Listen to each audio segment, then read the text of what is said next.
Hello everyone, my name is Elena, aka Minty Mito, and if you are new here, welcome, and if not, welcome back to my channel, where I draw whatever silly, fun things that come to mind.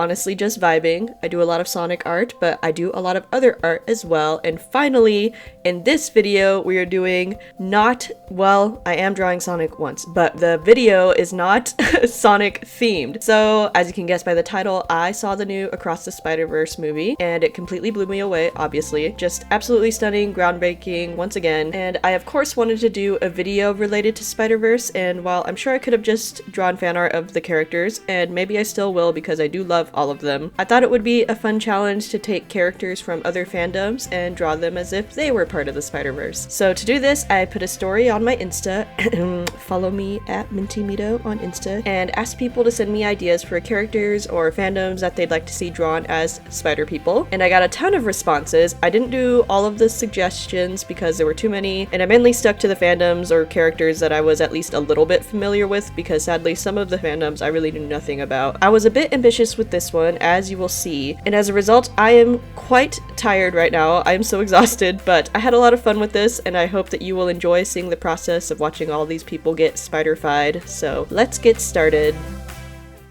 Welcome to the time-lapse, everyone. I wasn't sure how I wanted to approach this whole challenge, and so I kind of just started sketching all of the characters on the same page. Different layers, of course, but yeah, it's about to look like a huge mess for a bit, so in the meantime, I'll just go on a little tangent about how much I loved this movie. Potential spoilers ahead, so if you haven't seen it yet, you have been warned. So anyways, wow, it was so good. The animation was spectacular, obviously. This movie just reminded me again of why I love Spider-Man and superhero movies in general, because when they're done right, they're so amazing. It makes me feel like an excited kid again. It's hard to say what the best scene was. I really loved seeing all the spider people, the whole headquarters or whatever that they were in. I loved Miguel, yes. I loved Spider-Woman. I loved that she was pregnant and riding a motorcycle. I thought she was so cool. I loved all of the new side characters, honestly. I really enjoyed Pavitra and Hobie, of course, and Spider-Bite. I thought her concept was really cool, and I loved seeing the return of Peter B. Parker as a father. That was so wholesome and fun. Yeah, just seeing all the spider people together, I think that was my favorite aspect of the movie overall. Seeing Gwen's backstory as the intro, that whole section felt like its own movie, you know? And once it was done and then they showed the title card, I knew I was in for something amazing. It was just so stunning. Every single frame, a work of art. Literally every single moment could be a wallpaper background. I was saying this like while I was watching the movie. I do want to watch it again. I only saw it in theaters once so far, but I really want to rewatch the first one before I go see it in theaters again, so I need to make the time before it leaves the theaters, so hopefully I can do that soon. I just love this series so much. I love Spider-Man. I love every iteration of him, but there's a special place in my heart for Miles Morales. I loved seeing his growth in this movie, not just how the artists were able to draw him just a tad bit older and just capture it perfectly, and capture also his increased confidence just in the way he moved. Like literally just him walking around, you could tell he's way more confident. You kind of forget that in the first movie he was so clumsy and nervous and anxious, and so seeing him all grown up and sticking to his guns,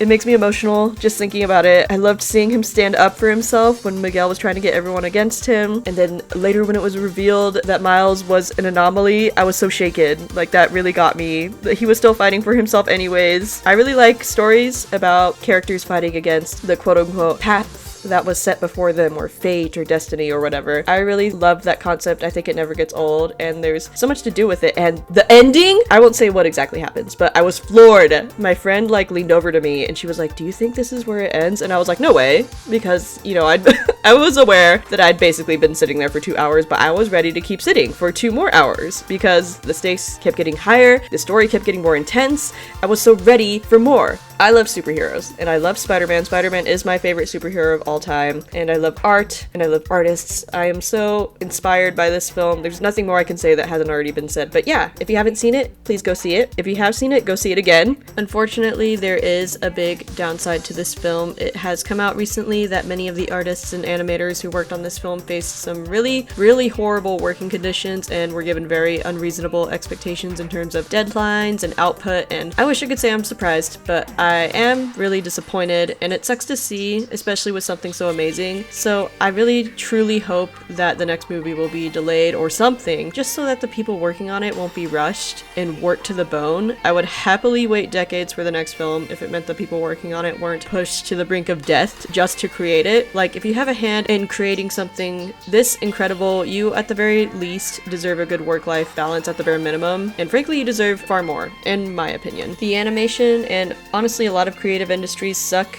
as it stands, and so I really hope to see some changes soon. But with all that being said, let's talk about Strawberry Shortcake as Spider-Man, I guess. Sorry for the abrupt tonal shift, but I do have to get into talking about these miscellaneous spider people that I've drawn.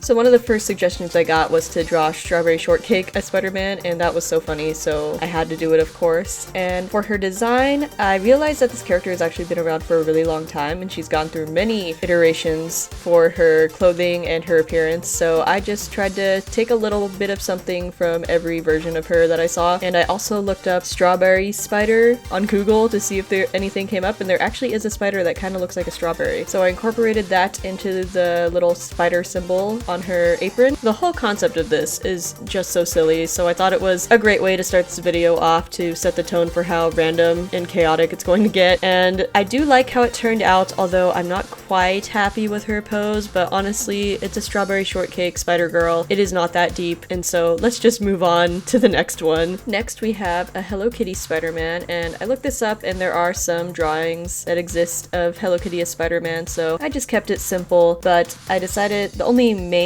kind of distinct character design choice I made was having the colors be a bit more bold and saturated and more on the pink and aqua side of coloring rather than straight up crimson red and dark blue, just to make it look a little more cute and feminine and playful. And I'm glad I made that choice. I think it suits her really well, and I honestly really like how this one turned out. And the next suggestion I got was someone from the Owl House, and at first I was going to do Luz. I thought that that would make sense, but then I remember that Eda is literally my favorite character besides Hootie, so I just had to. It would have actually been funny if I'd also drawn Hootie, but oh well, it's too late. I decided on this pose, and something about Eda doing this pose specifically is hilarious to me. I don't know, I can't take it seriously, but I had a lot of fun drawing this. It was very difficult. This is the point where I was realizing like how painstaking this whole process was going to be if I was going to include the webbing pattern on all of these characters' designs. And not every Spider-Man design has the webbing on it, but it's one of my favorite features of his costume, and so I had to include it on everybody, at least a little bit, even if I didn't do it on the full costume. But yeah, so I drew Eda in this crazy pose, and then I also had to include Albert, of course, and I figure for her version of Spider-Man, the webbing would just be some sort of magic that comes out of Albert, her talisman. And yeah, even though conceptually it's really goofy, I actually really like how it turned out. And I hope my fellow Owl House stands also appreciate this one. The next suggestion that I did was Nick and Charlie from Heartstopper, and I thought that was a really unique idea, and so I wanted to take it on. I watched the first season of Heartstopper and I really enjoyed it. I loved the little love story. I love a classic romance high school drama, you know, very silly, but for the most part this was really wholesome. Like, the drama wasn't too intense and it was just a nice easy watch, and I really enjoyed it. I loved all the side characters, and Nick and Charlie had such good chemistry, and I loved the story overall. And I also love that it was originally a webtoon, and this happens a lot with East Asian properties, so a lot of manga will get turned into anime in Japan, and then Korean manhwas are getting a lot of K-dramas recently, and I'm hoping to see more of that with more Western stories as well, because aside from like the Marvel superhero movies, we don't really get a lot of original Western comics and graphic novels being turned into live action series or movies, so I'd like to see more of that. I love seeing fun little comics and webtoons made by independent creators becoming larger franchises and expanding in that way. I think it's so awesome that that opportunity exists. And for the boys here, I originally was gonna just have them wearing their masks, but unfortunately I really liked how I drew their faces, so I really wanted their faces to be included in the drawing. And so conceptually I'm thinking that this is a almost like Miraculous kind of story where they both go to school, but they're also both secretly Spider-Man. They're different versions of Spider-Man in the same universe, and they don't know that the other person has that identity, but they kind of have spider sense, so they can kind of sense it maybe, but they're unsure about it, and maybe that's how their love story starts in this this Spiderverse version of their world. I love that series so much, and I'm really excited for season 2, and that one was really fun to draw. And I also was really trying to pull from the Spiderverse aesthetic, like the comic book halftone effects and everything, and the chromatic aberration and all that. And I'm really happy with how it turned out, and I think they look so cute. And let me know if you guys are also a fan of Heartstopper, because I'd love to hear your thoughts on it and if you're excited for season 2. Next up, we have Aang from Avatar. Pretty straightforward, you know, he's already a very athletic, limber character, a lot like Spider-Man, and I can see Aang easily doing these types of Spider-Man poses all over the place, and so I thought it'd be fun to have him just kind of hanging from a web and saying hello, looking very friendly. I didn't feel the need to draw his face because I feel like the most iconic parts of Aang are like his color palette from his clothing, and then of course the arrow on his forehead, and for this version the arrow is just on his outfit. And I also showed his arrow tattoos still going down his arms because he isn't wearing sleeves, and I figure that would work for this character design. I had a lot of fun working on it. I like the gradient that I put into his costume. Yeah, I just think that this one turned out really well. I really like this one. I love Avatar, and I love Aang, so it was pretty much guaranteed that I would have a good time drawing this one. Next up, we have Deku from My Hero Academia. Well, Deku's not his real name, but I always call him Deku because that's what Bakugo calls him. Anyways, apparently this is a really popular fandom crossover thing, because with each of these characters I try to look up either the word spider or just Spider-Man to see if there is any artwork of that character already, see if I could get inspiration or if I didn't want to add on to it. But yeah, a lot of people have drawn Deku specifically. A lot of people have drawn him as Spider-Man, or just like Spider-Man crossovers with him specifically. I guess people feel like him and Peter Parker have a lot in common and that they would get along really well. It was really funny discovering that because it seems like so random. I love seeing people really latch onto the most random fandom crossovers. I guess they're both heroes, so it's not that random, but still, anime versus Marvel Comics, it's cool to see. But yeah, I really liked depicting the Spider-Man suit. It's basically just the original Spider-Man suit, a touch of Deku's suit, drawing it in this dark green color. I actually really like how it looks, and I'm really happy with how he turned out, although I think I could have done better with his posing, honestly. Next up, we have Ladybug from Miraculous. This one was so easy to do. Like, the costume design for Ladybug is already so similar to the Spider-Man costume, and I really like the change that her outfit gets, and I think it's in season 4, maybe season 5. So I went with that iteration of the costume, and then I just added, you know, webbing details and the spider symbol on her chest, and yeah, I'm really happy with how this one turned out. It was very easy, very simple to work on. Like I said, her costume is already so similar to the original Spider-Man. It's already red. Honestly, a lot of her powers are also really similar to Spider-Man. She swings through the city, but instead of webs, she uses a yo-yo. But yeah, I had a lot of fun working on this one. I love Ladybug so much, and so any excuse to do Ladybug fan art, I'm all for it. Also, just really happy with the finish on this one and the posing. I think this turned out really well. I love how the webbing pattern looks on this costume specifically. I hope to make more Miraculous fan art or just Miraculous themed YouTube videos in the future, because I really do love this series, and I'm not totally caught up, so if you know what's going on in season 5, please do not spoil it for me. Thank you! Alright, next up we have Spock from Star Trek. Specifically, this was requested by my friend Stella, who is a huge Trekkie, and she just said, I will literally pay you to draw any Star Trek character as Spider-Man. So I accept payments in the form of Venmo, Zelle, cash. I have a tip jar on Ko-fi. I'm just kidding. I wasn't sure which character I wanted to do at first. I'm not that familiar with Star Trek. I've seen the J.J. Abrams movies, but I am trying to get into it because I know there's a lot of series that I feel like I actually would like, but I wasn't sure which character I wanted to do, and I realized, oh, Spock is like the most iconic one. So I decided to just draw Spock. I couldn't see him doing a crazy Spider-Man pose, so I just had him sitting there with the Vulcan hand signal, the live long and prosper signal. I like how it turned out. I really love how his costume turned out specifically. I thought about drawing him in a crazier pose like Spider-Man would, but I feel like even as Spider-Man, I just don't see Spock doing something like that. So yeah, I went with him just standing there. But shout out to Stella, I really hope you like it. Next up, we have Asuka from Evangelion, and I personally actually haven't seen this series, but this one was requested, and it was pointed out to me that the character Penny Parker actually pulls a lot of inspiration from Evangelion, her character design and her character story, and so that just made me really curious, and I started looking into it, and I actually think I'm gonna try to watch it because I'm usually not into any sort of mecha anime, but the story sounds really interesting. I didn't look up spoilers, but it sounds like the ending has a lot of controversy around it, and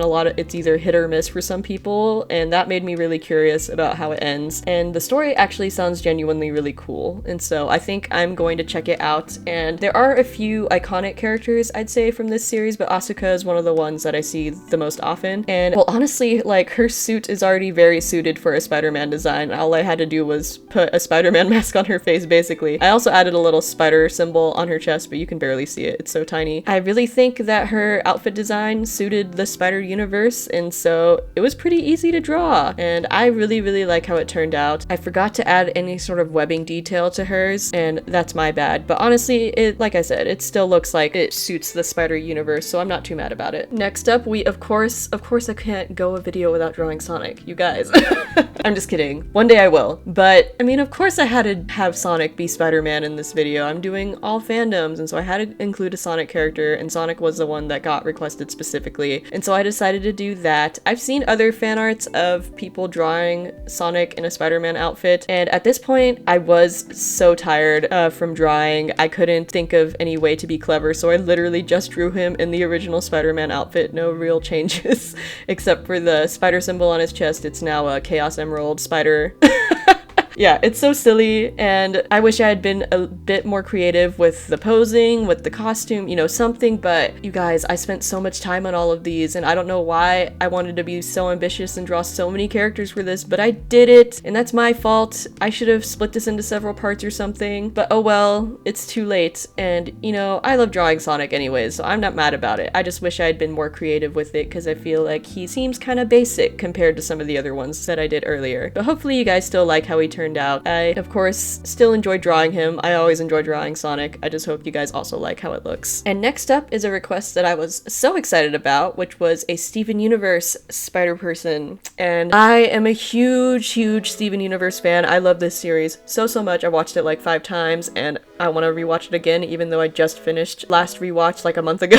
I can never get sick of it, truly. I love so much about this show. I love all the characters, and I couldn't resist drawing literally all of the crystal gems, the core 4, of course, for the show. And so that's what I set out to do. It was very ambitious. This own thing could have been its own video, but you know what? It's okay. And I had a lot of fun drawing this. I had a lot of fun coming up with how I would incorporate the Spider-Man costuming into their designs. I really like their looks in future, specifically, especially Steven's Letterman jacket. And so I decided to have all their looks be inspired by those outfits specifically, and then I just incorporate the webbing and then the spider insignia on their chests. And I decided to have the spider have the little crystal gem star symbol on it, and I really like that I made that decision. I think it goes well with all of them. And yeah, ultimately, I just had a lot of fun with this one. It was so cute and fun to work on. I have so much love for all of these characters, and I really want to draw them more often. I feel like I haven't done that much Steven Universe fan art considering how much I love this series, so maybe I will do another video dedicated solely to them. And out of all of them, I think the one that I'm the most happy with is either Steven or Amethyst's outfits. I think Amethyst is really simple, but I feel like that suits her really well. And Steven, I like that I went with a teal base for his costume. And I'm really happy with how they all turned out together. I think they look like a very nice, cohesive spider group. It was really fun doing this challenge for them specifically. And last but not least, this isn't really a fandom, but it was requested by my husband Sean to draw our 2 pet bunnies, Churro and Mocha, as Spider-Man.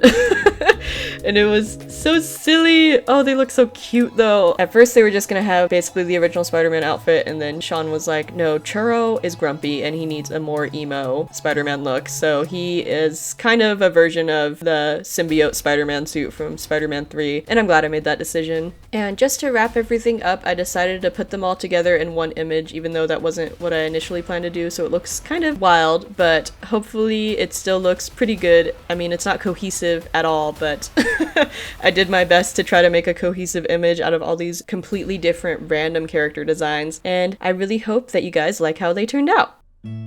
Thank you so much for watching. I really was so ambitious with this one. I don't know why I thought it was a good idea to draw almost 20 characters for a single video. I'll just be smarter in the future about how much art I take on for a certain video. I know there are some big projects I want to work on, but I didn't want that to be the case for this one. I wanted this to be a quick little challenge, and it ended up turning into something so big. I really hope that you guys like how all of the different spider people turned out. Let me know if you'd like to see a part 2. I'd definitely be willing to do this again. I'll just make make sure to not have so many characters in it next time. So if I did this again, let me know what characters you'd like to see as Spider-Man. And if you'd like to tip or commission me, which is always so appreciated, you can check out my Ko-fi page. And if you'd like to get some of my artwork, I don't have an official store yet, but I do have a BLM Store Envy fundraiser going on, and there's a few prints left. I've sold out of most of the store, but there are a few items left, so if you want to get them while you can, because once the store is sold out, they're all going in the archives. Once again, thank you so much for watching. It means so much. And let me know what your favorite Spider-Person fan art crossover was in this video, and I will see you in the next one.